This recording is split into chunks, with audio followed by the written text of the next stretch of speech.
So I've had a new gravel bike land in my demo fleet, the Berria Allroad. This is the 8.2 model, and this is a race gravel bike.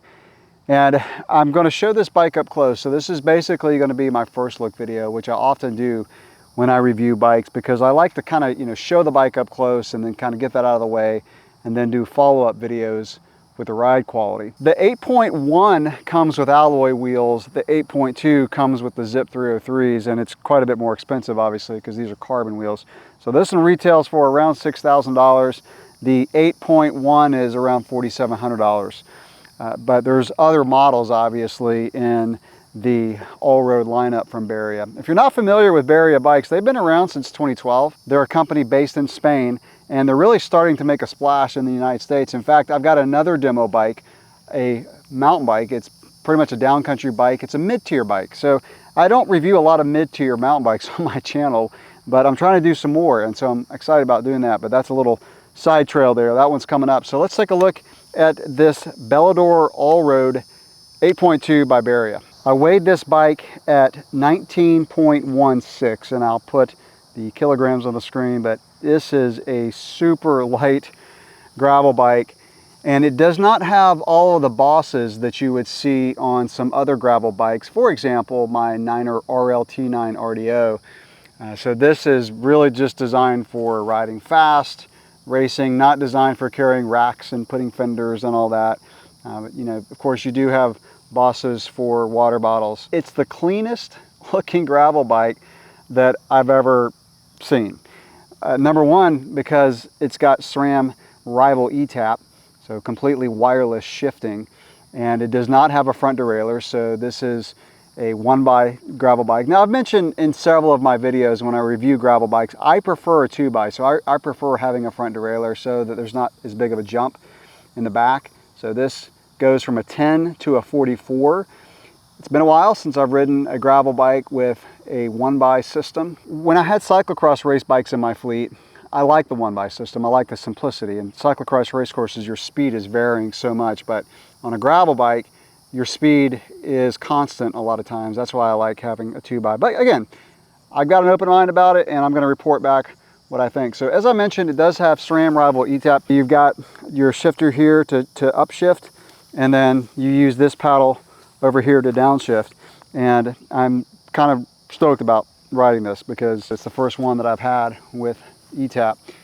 So as I mentioned, the lines and the cable routing are so clean on this bike. So you've got this stem, just like the Lee Coogan mountain bike that I had in my fleet. You've got the cables that go in here.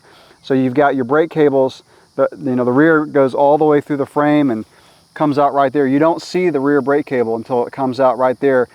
And pretty unique, the front brake cable goes inside the head tube, and you don't see it until it comes out right there near the bottom of the fork. And that makes for a bike that just, it almost looks like a track bike. It's so clean. Now, it does have a wedge seat post clamp. I've had these before. Once you get the hang of it, they're fine. It again makes for a very clean looking bike. It's got a Sella Italia saddle. I've had this on a mountain bike, my Niner RKT9 RDO. I took it off because it was so sticky. But for a gravel bike, that's not as big of a deal. For a mountain bike, you're moving around all the time, and I didn't like how sticky it was, but I like the shape. It's very comfortable.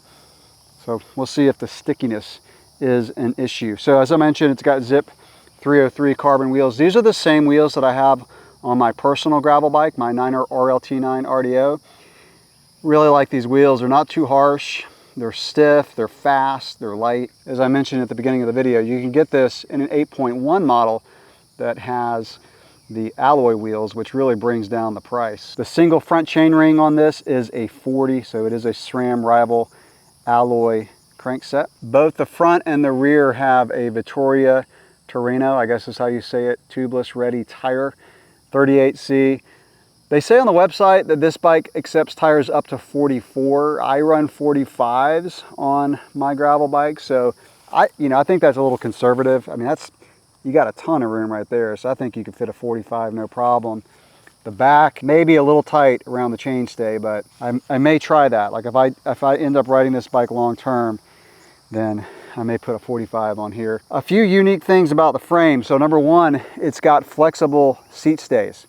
and you've got, I guess, a little bit of travel there, so a little bit of bump absorption. What's unique about the front end is you can actually change the fork offset.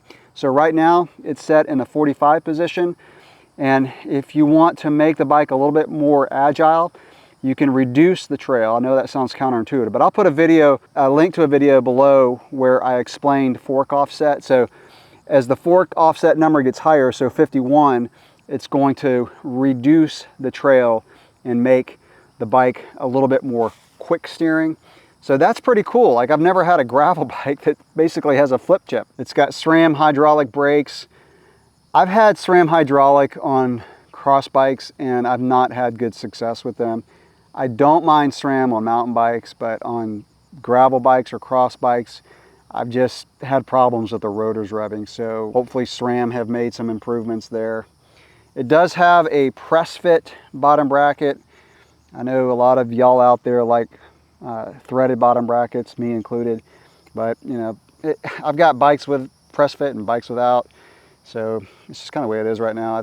It seems like bike companies are going back towards threaded, but on the gravel bike and road bike scene, I'm seeing more press fit than threaded. The only real mount that you have other than water bottle mounts is a spot for a bento box. So I don't use bento boxes because my knees hit them. It's just the way my legs are shaped. But if you can use them, they're really nice to be able to just have food or whatever right there ready to grab. And then the handlebars have this kind of flat top to them. So I don't know how I'm gonna like that, but I'll report back when I do my first video. My only concern is being able to mount my Garmin mount right here. Hopefully it'll go around the round part there. Got a little bit around there, so I think it'll work. And then the stem looks pretty long. I think I have a 90 on my RLT. That one looks like it's like 100 to 110. So I may be changing that out for a shorter stem. So yeah, that is the overview. Really, really sweet looking bike. So I'll report back after riding this bike for a month or two what I think about it, particularly how the frame rides, and then what I think about the SRAM Axis E-Tap, which I've never used on a gravel bike. So super excited about that.